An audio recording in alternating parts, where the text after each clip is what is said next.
Selamat pagi, selamat pagi, sehat selalu ya. Oke, hari ini kita adalah pertemuan yang keenam ya. Hari ini kita akan membahas tentang kreativitas dan inovasi dalam mendirikan sebuah bisnis. Kalian bisa buka di file yang keenam dalam sub materi kreativitas dan inovasi.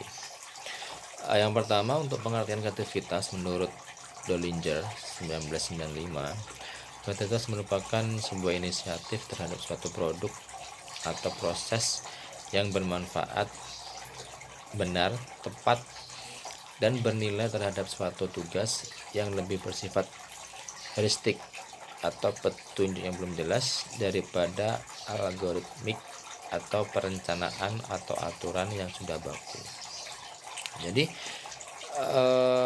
kreativitas ini merupakan sesuatu tindakan secara sadar untuk mendapatkan sesuatu perspektif baru atau suatu pandangan baru, dan sebagai hasilnya membawa sesuatu yang baru. Dengan adanya kreativitas ini diharapkan sebuah bisnis dapat berjalan secara berkesinambungan. Kemudian apa sih dengan ciri khas atau atribut-atribut yang ada orang itu mempunyai kreativitas?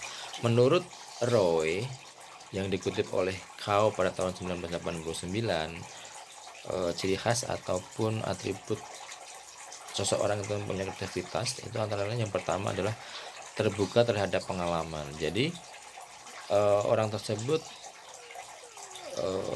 selalu mencari pengalaman yang baru untuk mendapatkan sebuah kreativitas itu. Kemudian yang kedua adalah suka memperhatikan atau melihat sesuatu dengan cara yang tidak biasa. Kalau orang itu biasanya hanya melihat dari satu sudut pandang saja, nah orang yang kreatif itu selalu melihat atau selalu memperhatikan sesuatu itu dari sudut pandang yang berbeda. Nah, itu ciri khas yang kedua untuk orang itu mempunyai kreativitas. Kemudian yang ketiga ada kesungguhan yang yang tekun dan kuat ya. Kemudian yang keempat menerima dan merekonsiliasi sesuatu yang bertentangan. Jadi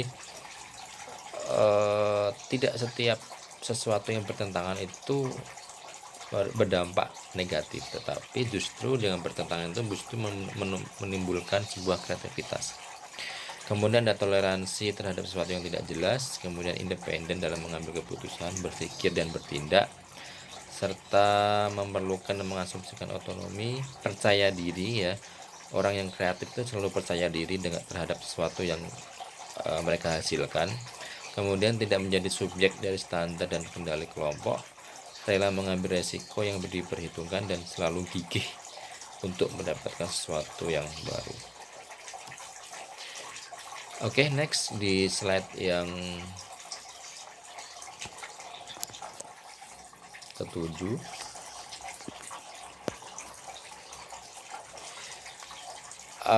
Apa itu dengan bentuk kreativitas ya? Bentuk kreativitas terdiri dari menghadirkan sesuatu benda atau hal yang sebelumnya sama sekali belum ada untuk dipergunakan.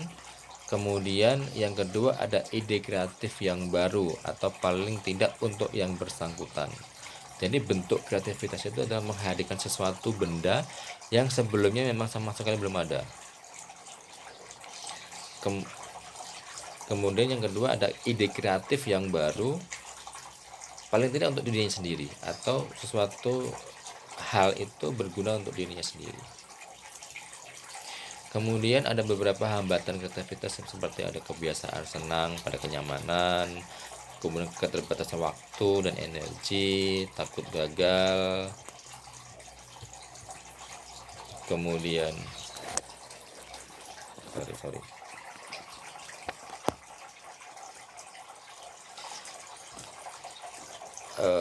kritik terhadap orang lain, cepat puas diri. Nah, itu hambatan-hambatan kreativitas yang dapat menghambat munculnya kreativitas itu antara lain ya merasa nyaman, keterbatasan waktu, kemudian tidak percaya diri, takut gagal, takut terhadap kritikan orang dan sebagainya.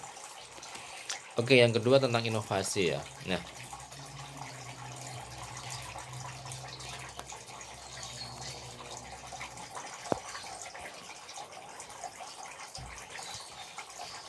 inovasi ini yang perlu kita bahas ya.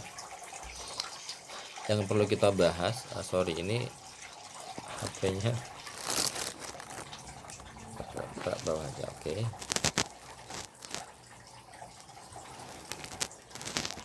Oke. Atau sini aja deh. Oke.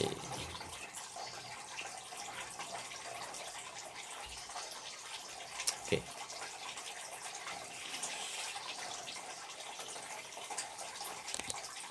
Untuk inovasi ya, selanjutnya kita bahas tentang inovasi. Mungkin hari ini kita saya tidak akan tidak menjelaskan sepanjang lebar untuk materi ini. Nanti di akhir video ada yang harus kalian buat review ya. Jadi reviewnya harus yang apa yang saya sampaikan nanti di akhir video ini. Oke, pengertian inovasi menurut Kotler 1996. Inovasi adalah sesuatu yang berkenaan dengan barang, jasa, atau ide yang dirasa baru oleh seseorang. Meskipun ide tersebut sudah lama ada, tetapi ini dapat dikatakan suatu inovasi bagi orang yang baru melihat atau merasakan. Jadi walaupun ide itu mungkin sudah muncul lama, artinya sudah ada sebelumnya, tetapi kalau orang itu belum pernah mengetahui akan hal tersebut, yaitu menjadi sesuatu inovasi seperti itu. Kemudian cakupan inovasi ada beberapa dalam bidang inovasi produk dan inovasi manajemen. Untuk inovasi produk itu bisa berupa barang, jasa, ide itu sendiri dan tempat. Sementara untuk inovasi manajemen itu ada proses kerja, proses produksi, keuangan, pemasaran dan lain-lain. Itu di slide ke-13 ya. Kemudian prinsip-prinsip inovasi yang disampaikan oleh Drucker 1995 dilihat di slide yang ke-14. Prinsip yang pertama adalah sesuatu yang harus dilakukan. Menganalisis peluang, kemudian apa yang harus dilakukan untuk memuaskan peluang, sederhana dan terarah, dimulai dari yang kecil kemudian kepemimpinan. Yang kedua ada sesuatu yang tidak harus dilakukan. Mencoba untuk menjadi yang pandai, mencoba ingin mengerjakan sesuatu yang banyak, kemudian mencoba inovasi untuk masa yang akan datang. Sementara prinsip yang ketiga adalah kondisi, yaitu memerlukan ilmu pengetahuan, membangun keunggulannya sendiri, dan inovasi adalah efek dari ekonomi dan masyarakat. Selanjutnya peluang inovasi. Inovasi dapat bersumber dari adanya peluang-peluang sebagai berikut. Yang pertama penelitian dan pengembangan. Berdasarkan dari penelitian dan pengembangan, maka inovasi itu akan muncul. Contoh misalnya di sebuah penelitian, biasanya seorang peneliti bisa menemukan teori baru. Nah, itu merupakan sebuah inovasi ya. Kemudian keberhasilan atau kegagalan, penolakan pelanggan. Nah, berdasarkan dari penolakan pelanggan itu sebenarnya apa sih yang menjadi kekurangan dari produk kita misalnya. Nah, dari penolakan pelanggan itu kita bisa berinovasi. Oh, ternyata barang tersebut ada ketidakkegunaannya misalnya seperti itu. Jadi dari penolakan pelanggan itu bisa memunculkan inovasi yang baru. Kemudian persaingan, jelas dengan adanya persaingan memicu kita untuk menimbulkan atau memunculkan inovasi baru. Kemudian perubahan demografi, kemudian perubahan selera dan efek baru. Itu slide yang ke-15. Oke, next. Nah, ini poinnya. Inovasi produk yang disampaikan oleh Bush, Allen, dan Hamilton 1982 ya. Inovasi produk dapat meliputi beberapa kategori, yaitu produk baru yang menciptakan pasar baru secara keseluruhan. Artinya barang tersebut memang benar-benar baru yang ada di dunia ini. Jadi the world product. Jadi benar-benar sesuatu barang yang baru yang sebelumnya belum pernah ada. Seperti itu. Kemudian produk baru yang memungkinkan perusahaan untuk masuk dan membangun pasar untuk pertama kalinya. New product lines. Jadi sebuah produk baru yang memungkinkan perusahaan untuk masuk dan membangun pasar untuk pertama kalinya. Jadi produk tersebut baru pertama kali mencari pangsa pasarnya, seperti itu. Kemudian produk baru yang melengkapi produk yang telah ada atau addition to the existing product lines. Jadi produk tersebut melengkapi produk yang sudah ada. Kemudian yang keempat, produk baru yang menyajikan perbaikan kinerja atau nilai yang dirasakan oleh pelanggan lebih besar yang menggantikan produk yang ada, atau improvement in revision to existing product. Jadi produk tersebut menyajikan perbaikan kinerja atau nilai yang dirasakan oleh pelanggan lebih besar yang menggantikan produk yang ada. Kemudian yang kelima adalah produk yang sudah ada namun ditargetkan ke pasar atau segmen yang baru. Jadi berbeda segmen. Mungkin produknya sama tetapi segmennya yang berbeda. Segmen pasarnya berbeda. Kemudian 6, produksi baru yang menyajikan produk yang sama tetapi dengan harga yang lebih rendah atau cost reduction. Ya, produk barangnya sudah ada, produknya sama tetapi dengan harganya lebih rendah. Nah, kali ini saya tidak banyak berbicara karena saya inginnya ada feedback dari kalian. Jadi untuk kali ini tugas reviewnya adalah seperti biasanya kalian presensi di link yang sudah saya sediakan sebelumnya. Kemudian jangan lupa untuk membuat review. Nah, review ini tugasnya adalah silakan mencari contoh masing-masing dari kategori inovasi produk yang di slide ke-16 ini.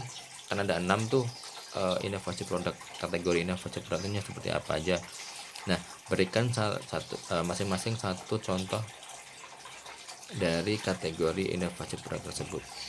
Oke, saya ulangi lagi untuk review kali ini lebih menekankan kepada contoh masing-masing kategori inovasi produk di slide yang ke-16. Ada 6 kategori itu, jadi sebutkan masing-masing contoh satu saja.